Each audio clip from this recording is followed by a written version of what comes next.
충북에서도 새로운 거리두기인 일상회복 1단계가 시행됐습니다. 경기 회복에 대한 기대감과 코로나19 확산에 대한 우려가 교차했습니다. 청주 상당으로 유턴한 정우택 전 의원에 대한 당내 도전이 만만치 않습니다. 윤갑근 복귀설까지 흘러나오고 있습니다. 행정기관 정보공개 법제화를 처음으로 추진했던 청주시 의회가 30년 만에 그 공적을 인정받아 대통령 표창을 받았습니다. 충주시가 갈 곳 없는 청소년들을 위해 맞춤형 실내 놀이시설을 추진하자 동네마다 유치전이 뜨겁습니다.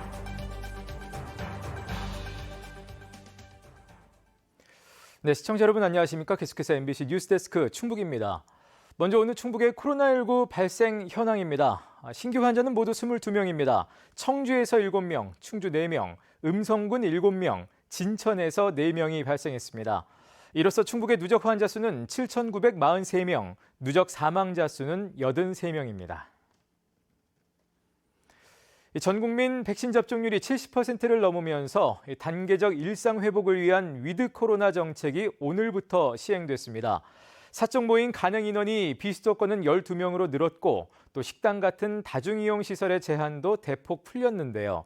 다시 일상으로 돌아갈 수 있을 거라는 기대감 속에 코로나19 확산에 대한 우려도 분명히 있었습니다. 김은초 기자가 보도합니다. 청주의 한 식당. 점심시간 손님 맞이에 한창입니다. 4-5명씩 테이블을 채우는 손님들. 코로나 이후 매출이 3분의 2 수준으로 떨어졌는데 영업시간 제한이 사라지고 모임 가능 인원이 늘면서 숨통이 트일 것으로 기대하고 있습니다. 조금 있으면 이제 좀 손님이 많아질 테니까 아무래도 재료는 조금 더 준비해야 될 것 같고 아니면은 이제 뭐 사람 같은 경우에는 조금씩 알바도 쓰고 해야 될 것 같아요. 실내 체육시설도 활기를 되찾았습니다. 평일 낮 시간인데도 회원들로 붐비는 가운데 그동안 굳게 닫았던 샤워실 문도 열었습니다. 하지만 출입은 더 엄격해졌습니다. 백신 접종이나 음성 검사 결과 여부가 확인되지 않으면 출입 자체가 불가능한 백신 패스제가 시작됐기 때문입니다. 코로나 때문에 아무리 마스크를 끼더라도 이제 꺼리시는 분들이 많으셨는데 이제 그걸 안심하고 이제 이용하시는 분들도 많을 거라고 일단 예상이 듭니다. 영화관은 백신 접종자 전용 상영관을 따로 마련했습니다. 백신 접종 완료자만 입장시키고 영화를 보며 음식을 먹을 수 있도록 했습니다. 팝콘을 먹지 못함에 따라 영화 관람 자체를 포기하는 경우도 있었습니다. 전체 상영관의 20에서 30%를 우선적으로 운영한 다음 탄력적으로 백신 패스관을 운영할 예정입니다. 전 국민의 70% 이상이 코로나19 백신 접종을 마치면서 일상 회복의 발판을 마련했지만 계속되는 연쇄 감염은 방역 당국을 곤혹스럽게 하고 있습니다. 단계적 일상 회복으로 해서 모든 시설에 대해서 이제 다 풀어진 게 아니라 계도 기간이 지나고 나면 방역 수칙에 대해서 이제 철저히 단속과 이제 지도 점검이 필요한 부분이기 때문에 단계적 일상 회복 첫날 코로나19 이전으로 되돌아갈 수 있을지 기대와 우려가 교차하고 있습니다. MBC 뉴스 김은초입니다. 단계적 일상 회복에 앞서 충북 일선학교의 방역 지침이 한시적으로 강화됩니다. 충청북도교육청은 대입수능 이튿날인 오는 19일까지 3주 동안을 안전 집중 기간으로 정해 신규 환자가 1명 이상 발생하는 학교는 최소 하루 이상 모든 등교 수업을 중단시키고 전교생 PCR 검사를 받도록 했습니다. 도교육청은 지금까지는 특정 학년이나 밀접 접촉자로 원격 수업 대상을 최소화해왔지만 최근 학생 간 코로나19 전파가 급증한 데다 대입수능이 얼마 남지 않은 점을 고려해 방역 지침을 강화했다고 설명했습니다. 지난해부터 충북도 내 누적 학생 환자 수는 모두 810명으로 이 가운데 36%인 294명이 10월 한 달에 몰렸습니다. 청주시 상당구 유턴 선언과 함께 내년 재선거 출마를 공식화한 정우택 국민의힘 충북도당 위원장이 거센 당내 도전을 받고 있습니다. 전초전격인 상당구 조직위원장 공모에 무려 4명이 도전장을 냈는데요. 도당 위원장 사퇴 요구에 또 윤갑근 전 위원장 복귀설까지 전방위 압박을 받고 있습니다. 정재영 기자가 보도합니다. 충북지사를 지낸 사선 의원 정우택 충북도당 위원장의 복귀 선언에도 국민의힘 상당 조직위원장 공모에는 5명이나 몰렸습니다.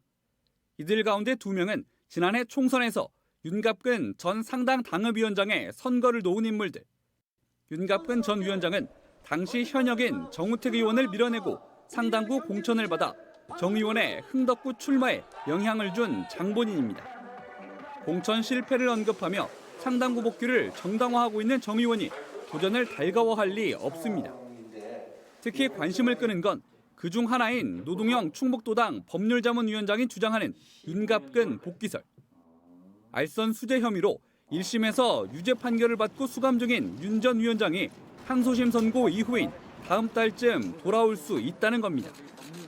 유리한 증언이 나오는 등 재판 결과가 바뀔 것으로 기대한다며 젊고 새로운 정치를 바라는 자신이 조직위원장과 당협위원장을 맡아 복귀 전 분위기를 만들겠다고 선언했습니다. 마무리 단계에 있는데 12월 초순경에 그러한 2심 판결이 나게 되면 윤곽근 전 위원장의 복귀가 가능하게 됩니다. 그렇게 되면 지역 정치에 커다란 변화가 예상이 되고 앞서 윤갑근 전 위원장의 지지자들과 교감하고 있다고 밝힌 신동현 중앙당 지방자치위원 역시 복귀가 성사되면 재선거에 나가지 않겠다는 뜻을 밝혔습니다. 그러면서 정우택 현 도당위원장의 상당구 공천 실패론을 공개 저격했습니다. 공천이 잘못된 지역은 상당이 아니라 당시 정우택 위원장이 떨어진 흥덕이라며 도당위원장 사퇴까지 요구하고 나섰습니다. 청주시 흥덕구 공천이 잘못됐다고 생각합니다. 상당구 국회의원 재선거에 출마하신다고 하면 실질적으로 지역구에서 모든 힘을 집중하셔야 될 텐데 그렇다면 남아있는 중차대한 대통령 선거나 지방선거를 앞두고 나서 어떻게 충북 전체 선거를 총괄하고 지원하시겠냐. 여기에 대해서 저는 의문점을 가지고 있습니다. 여기에 정우택 도당위원장의 상당구 현역 시절 미흡했던 부분이 있고 자신은 더 잘할 수 있다며 도전한 정치 신인 신동규 공동주택 사회적 협동조합 이사장과 정치 신인이라는 가점, 그다음에 거기 일단 면접관들의 그 채점이 있지 않습니까? 그런 쪽에서 그런 걸로도 한다면 인지도가 아닌 부분에서 하게 된다면은 저는 저 나름대로 승산이 있을 것이다. 길고 짧은 건 대봐야 한다며 22년 공인중개사 경력과 인맥을 내세워 국회의원 재선거까지 나가겠다는 임병윤 지리연구가도 있습니다. 괜찮습니다. 예. 오신 거는 몰랐지만은 오셔도 괜찮습니다. 선의의 경쟁을 해서 당에서 과연 누가 국민의힘에서 필요한 사람인가 그것을 당에서 이제 판단을 하시면 됩니다. 국민의힘 중앙당 조강특위는 이번 주 중에 면접을 진행한 뒤 대선 후보 확정을 전후해 상당 조직위원장을 선출할 예정. 결과에 따라 거센 도전을 받는 정우택 도당위원장의 당내 입지도 함께 결정될 것으로 보입니다. MBC 뉴스 정재영입니다. 지금은 너무나도 당연한 행정기관의 정보 공개. 하지만 이 역시 처음부터 당연했던 것은 아닙니다. 공개보다는 보안을 우선했던 시절 누군가 힘겹게 싸워 얻어낸 결과였는데요. 그 투쟁의 주역이 당시 갓 출범한 청주시 의회였습니다. 잊혀졌던 그 공적이 30년 만에 대통령 표창으로 빛을 보게 됐습니다. 심충만 기자입니다. 청주시 의회에 보관된 30년 전의 서류철. 전국 최초로 행정정보 공개를 의무화한 조례입니다. 1991년 갓 출범한 청주시 의회가 의원 발의로 만든 것입니다.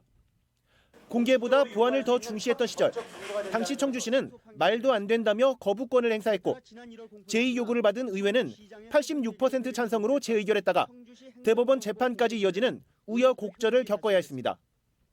청주시를 넘어 당시 정부의 반대와 압력도 있었습니다. 보안대 2번이나 끌려갔어요. 그 취하하라고. 못하겠다 그랬지요. 그런 배짱 없이 또 할 수 없잖아요. 청주시의 전국 첫 정보공개 법제화는 96년 국회 법률 제정으로 이어지며 행정기관의 정보 공개를 이끈 시초가 됐습니다. 정부는 지방의회 30년을 기념해 전국 모든 광역기초의회의 지난 30년 공적을 평가해 정보공개 조례 제정으로 민주화를 또 한 발 앞당긴 청주시 의회 최고격인 대통령 표창을 전달했습니다. 모든 거를 저희들이 찾아가지고 이제 보니까 진짜 너무 안타까운 거예요. 서류 하나하나 볼 때마다. 야, 그때 이런 일지도 이렇게 썼네.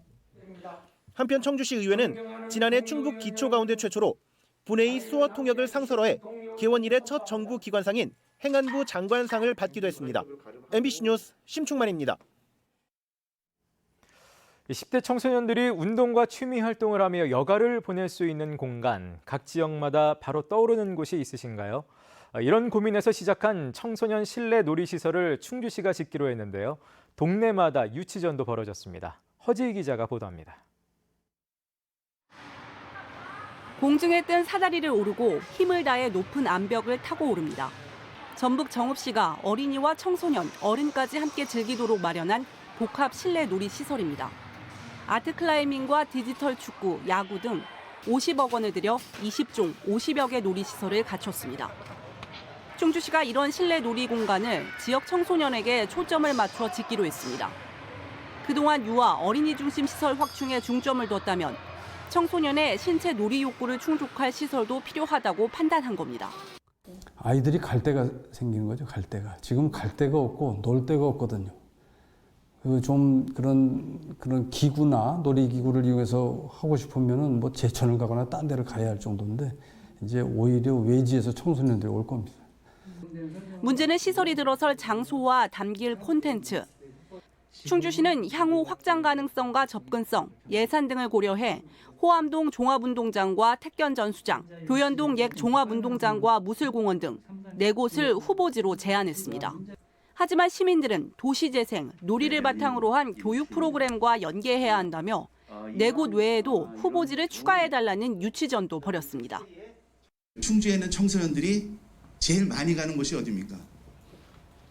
근데 가지 못합니다. 이제 재미가 없다고 그래요. 제1로타리, 제2로타리 사이에 국민은행 공간, 그런 그다음에 그 영화관 있던 곳 이런 곳이었는데 그런 것들이 없어지고 있거든요. 충청북도 아이들이 저희 놀이교육지원센터를 이렇게 방문해 왔을 때 그거와 약간 벨트화해서 이용을 좀 하는 걸 좀 연계하면 어떨까. 한편 최초 후보지로 지목됐던 호암 지역 늪지는 최근 잇따른 수달 발견으로 보존 목소리도 나와 일단 제외된 상태. 충주시는 이번에 나온 시민 의견을 토대로 다음 달 중 청소년 실내 놀이시설의 예정지를 최종 결정할 계획입니다. MBC 뉴스 허지입니다. 청주 동남지구와 오송 바이오폴리스에 초등학교와 중학교의 신설이 확정됐습니다. 교육부는 중앙투자심사위원회를 열어 충청북도 교육청이 제출한 가칭 동남중과 오송 2중학교 또 오송 2초등학교의 신설안을 승인했습니다. 이들 학교는 모두 2025년 3월 개교를 목표로 당장 내년부터 설계 작업에 들어갈 예정입니다. 학교 규모는 오송 2초등학교가 55개 학급에 1,468명, 오송 2중학교가 38학급에 903명, 동남중학교가 30학급에 779명입니다. 한편 충청북도 지방교육투자심사를 통과한 청주 동남지구와 오송의 일반계 고교 신설안은 내년 1월 교육부의 중앙투자심사를 받습니다. 코로나19 방역수칙을 위반한 보은군의 한 신경외과에 대해 오는 7일까지 운영 중단 행정처분이 내려졌습니다. 보은군은 지난달 26일부터 31일 사이 20명 넘게 코로나19 환자가 나온 신경외과에 대해 종사자 건강 확인을 소홀히 하고 유증상자가 계속 일하게 하는 등의 방역수칙 위반을 들어 운영 중단 처분을 내렸습니다. 보은군은 이 신경외과에서 물리치료를 받은 환자들의 수동감시가 풀리는 오는 4일까지는 다른 동네 병원들도 물리치료실 운영을 중단해 줄 것을 권고했습니다. 청주의 한 어린이집에서 5살 어린이를 학대했다는 신고가 접수돼 경찰이 수사에 나섰습니다.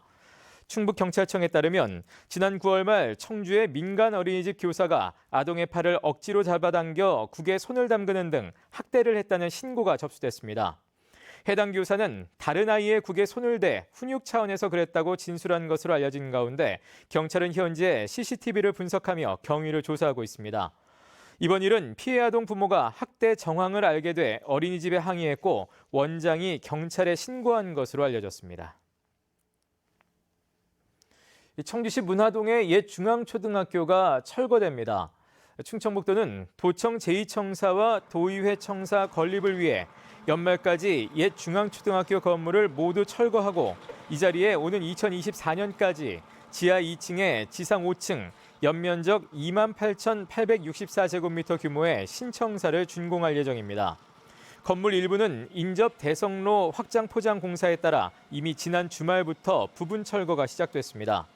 지난 1946년 9월 개교한 옛 청주중앙초는 지난 2015년 율량지구로 신축 이전한 뒤 빈 건물로 남아 있습니다. 영동 송호관광지에 금강을 가로지르는 현수교가 개통됐습니다. 영동구는 관광 명소화 사업의 일환으로 송호관광지와 양산팔경 금강둘레길을 잇는 길이 288.7m, 폭 2.5m 규모의 보도 전용 송호 금강 물빛다리를 3년여의 공사 끝에 준공했습니다. 송호관광지는 금강과 양산팔경, 또 백년 송림과 금강둘레길이 어우러진 영동의 대표 관광지입니다. 한편 영동문화원은 물빛다리 개통을 기념해 이달 말까지 15,000원 상당의 모바일 상품권을 내건 스탬프 투어 행사를 진행합니다. 제천시가 현재 조성 중인 제3산업단지에 이어 제4산업단지를 조성합니다. 제천시는 1억 9,500만 원을 들여 제4산업단지 기본 구상과 타당성 조사 용역을 내년 8월까지 진행한다고 밝혔습니다. 한편 제천시 봉양읍에 조성 중인 제3산업단지는 올해 연말 준공으로 현재 분양률 85%, 산단 조성 공정률은 94%입니다. 괴산군이 신품종 배추 괴산 1호를 김장 체험과 김장김치 나눔에 활용하며 시장성 평가에 나섭니다. 가격은 절임 배추 20kg 기준 택배비 포함 4만 원으로 일반 재배 5개 농가에서 절임 배추로 주문할 수 있으며 이달 한 달 동안 열리는 농가 김장 체험에서도 맛볼 수 있습니다. 괴산군과 농촌진흥청이 기후변화에 대비해 개발한 괴산 1호는 당도가 높고 조직이 단단해 식감이 아삭하며 김치로 담갔을 때 숙성이 천천히 이루어져 신선도가 장기간 유지되는 특성이 있다는 평가를 받았습니다.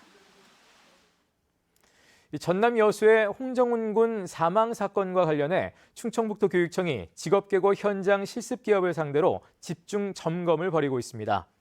이번 점검은 매년 하반기 실시되는 정기 지도점검과는 별도로 충북도 내 직업계고 현장 기업 270개 가운데 특히 도교육청의 승인을 받지 않은 67개 참여 기업이 집중 점검 대상입니다.